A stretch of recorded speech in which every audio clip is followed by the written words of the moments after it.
नमस्कार दोस्तों।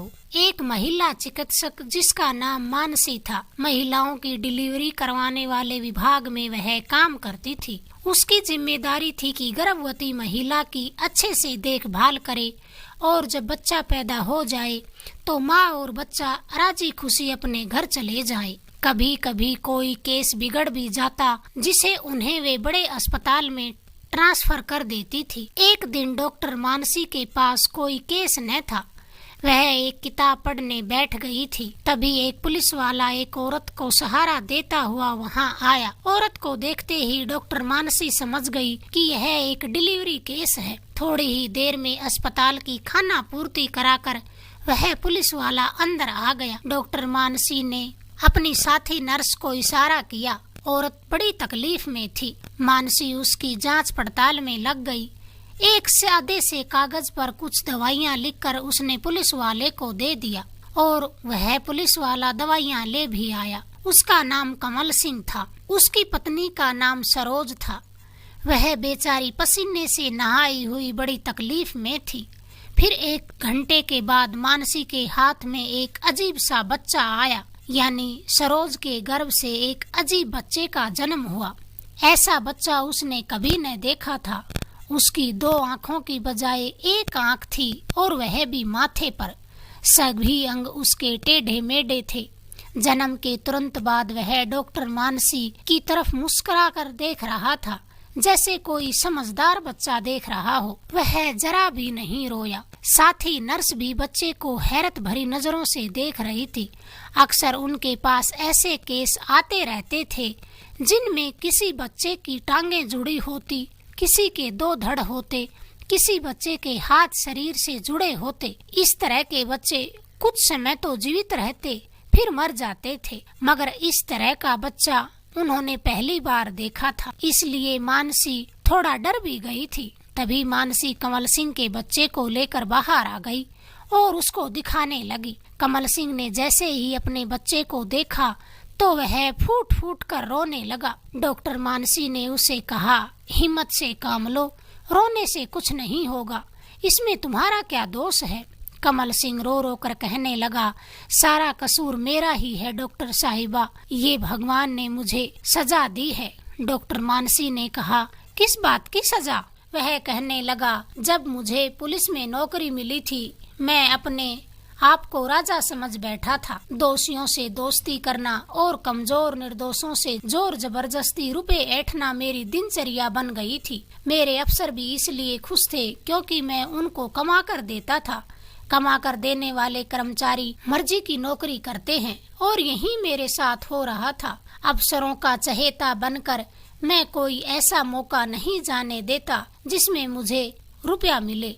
मुझे अच्छे से याद है कि जब मेरी नई पुलिस में नौकरी लगी थी तो मेरी ड्यूटी रात में शहर के एक चौक पर लगाई गई थी। जब रात का 1 बज रहा था, ऐसे में एक नौजवान वहां से गुजरा। मैंने उसे अपने पास बुलाया तो वह मेरे पास आ गया और हैरानी से मुझे देखने भी लगा। मैंने उससे रोबदार लहजे में पूछा, इस समय कहाँ से आ रहे हो। वह बोला, जी मैं एक पास के गांव में रिश्तेदारी में गया था, वहीं से आ रहा हूँ। मैंने कहा, बस का टिकट है क्या तुम्हारे पास। वह बोला, बस वाले टिकट कहाँ देते हैं साहब, वैसे ही पैसे लेकर रख लेते हैं। मैंने उससे कहा, मुझे तो बड़ा चालाक मालूम होता है। इसी दौरान नर्स भी उस पुलिस वाले की कहानी को बड़ी ध्यान से सुनने लगी। उसकी आंखों से आंसू बह रहे थे और वह अपने जुर्म की कहानी सुना रहा था। फिर वह कहने लगा कि लड़के जल्दी से बता, चोरी के इरादे से घर से निकला है ना। पुलिस वाले ने उसे घूरते हुए कहा। फिर वह लड़का बौखला कर बोला, मैं चोर नहीं हूँ साहब। मैंने कहा, तू चोर नहीं है तो क्यों घबरा रहा है। मैं जोर से चीखा। मेरे चीखने पर वह सहम सा गया। मैंने उसके सहमने का फायदा उठाकर उसकी तलाशी ले ली। उसकी दोनों जेबों से केवल 50 रुपए ही निकले। मैंने कहा, रिश्तेदारी में गया था और जेब में 50 रुपए, सच बता कहाँ गया था। वह लड़का बोला, मैं सच कह रहा हूँ, मैं रिश्तेदारी में किसी के अंतिम संस्कार में शामिल होने गया था। बस उसके मरने की खबर सुनी तो किराया लेकर भाग खड़ा हुआ। मैंने उस लड़के से कहा, अब इससे पहले कि मेरा दिमाग घूम जाए, तू मेरी नजरों से दूर हो जा, वरना मैं तुम्हें थाने की हवा खिला दूंगा। उसने अपने 50 रुपए की तरफ देखकर कहा, जी मेरे पैसे? मैंने कहा, अभी जा रहा है कि चोरी के मुकदमे में बंद करूं? उसने मेरा गुस्सा देखा तो वह भाग खड़ा हुआ। उसके इस तरह भागने पर मैं मन ही मन खूब हंसा। ये मेरी पहली ऊपर की कमाई थी। मेरे सीनियर साथियों ने मुझे अच्छी तरह समझा दिया था कि जब भी किसी से रुपए ऐंठने हों तो अपने व्यवहार को कठोर बना लेना। जितना गुस्सा करोगे पैदावार उतनी ही अधिक होगी। कठोर लहजा करके मैंने 50 रुपए आज कमा लिए थे। मैं बड़ा खुश था।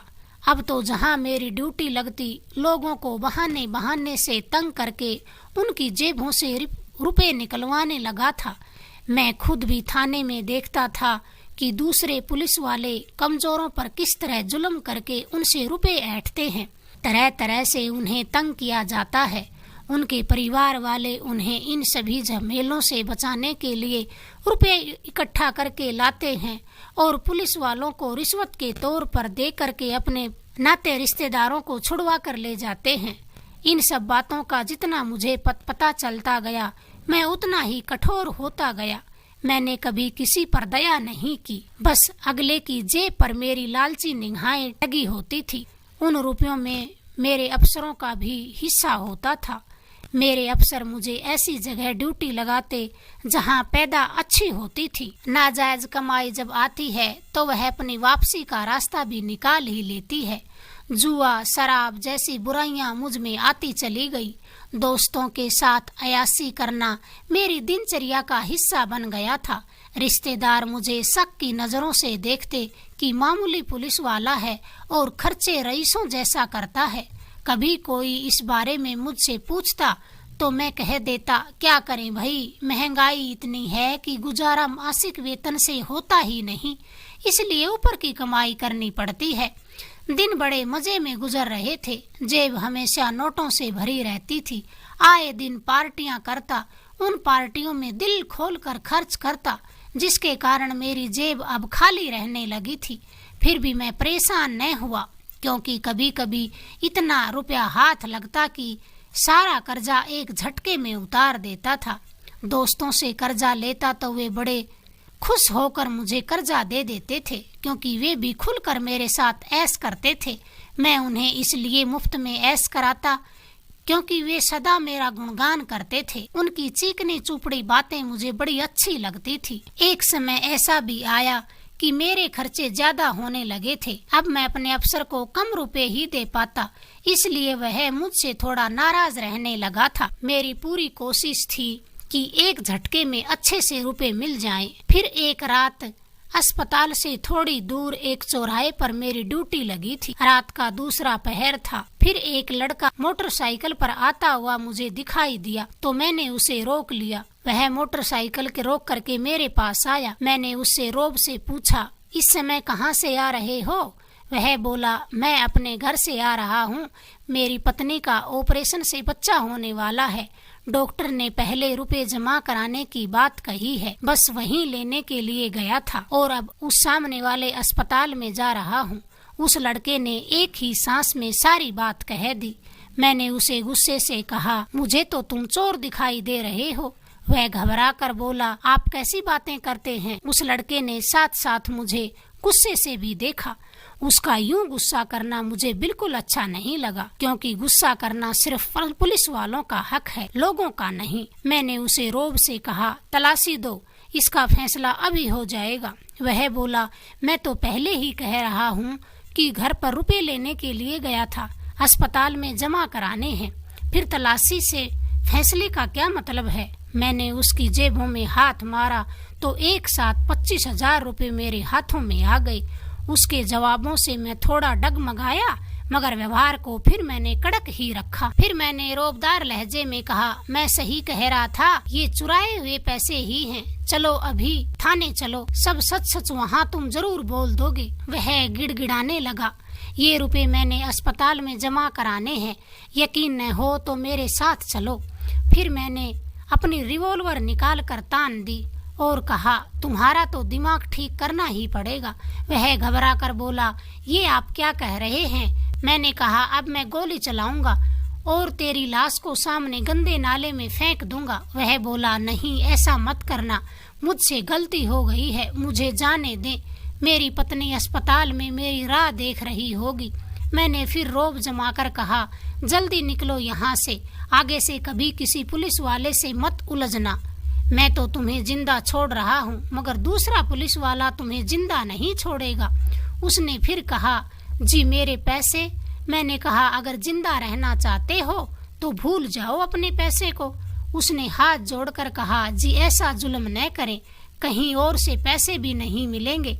वहाँ मेरी पत्नी तकलीफ में है, उसे बच्चा होने वाला है। वह मेरे पैरों में गिरकर गिड़गिड़ाने लगा। तभी मैं समझ गया कि इससे मुझे कोई डर नहीं, ये मेरी शिकायत भी नहीं कर सकता। मैंने उसे ठोकर मारकर पीछे धकेल दिया और फिर रिवॉल्वर तानकर उसे डराया। वह समझ गया कि ये पुलिस वाला गोली चला सकता है।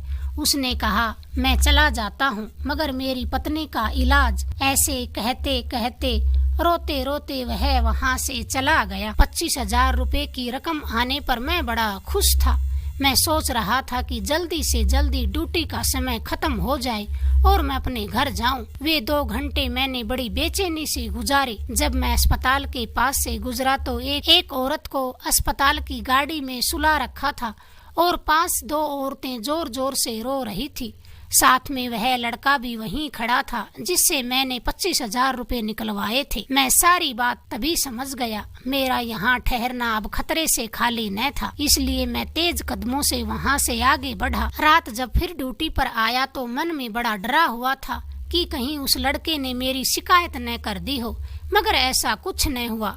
वैसे भी साधारणतः लोग शिकायत इसलिए नहीं करने आते क्योंकि पुलिस वाले किसी और मुकदमे में उन्हें उलझा देते हैं। फिर 1 साल बीता तो मेरी पत्नी ने एक बच्चे को जन्म दिया। मैंने बच्चे को देखा तो वह हूबहू उस लड़के के जैसा था जिससे मैंने 25,000 रुपए निकलवाए थे। फिर वह जन्म के 2 घंटे बाद ही मर गया। मैंने इस बात पर ज्यादा ध्यान न दिया। फिर दूसरा और तीसरा बच्चा पैदा हुआ तो वह भी ऐसे ही हुआ। मुझे तब गहरा झटका लगा। मैंने उस लड़के की खोजबीन शुरू कर दी। मुझे एहसास हो गया कि उस लड़के ने मुझे बद्दुआ दी है, तभी मेरे घर में ऐसे बच्चे जन्म ले रहे हैं और मर रहे हैं। मैं उससे माफी मांगना चाहता था। उसका पता भी मुझे अस्पताल से मिल गया था। जब मैं उस पते पर पहुंचा तो वह वहां से चला गया था, क्योंकि वह घर तो उन्होंने किराए पर लिया था और उसकी पत्नी अब रही नहीं थी। किसी को उस लड़के का पता मालूम न था। मैंने उसे बहुत ढूंढा पर वह नहीं मिला। फिर कमल सिंह ने एक लंबी आह भरी और डॉक्टर मानसी से कहा, मैडम ये बच्चा भी अब थोड़ी देर में मर जाएगा। काश वह लड़का मेरे सामने आ जाए तो मैं उसके पाँव में पड़ जाऊंगा। जब तक वह मुझे माफ न कर दे मैं उसके पाँव से लिपटा रहूंगा, चाहे वह कितनी भी मुझे ठोकर मारे। डॉक्टर मानसी अब सोचने लगी कि बड़ा जालिम आदमी है तू, तसल्ली देने को भी मन नहीं करता। जाने कितने आदमी होंगे जो इसके जुल्मों का शिकार हुए होंगे।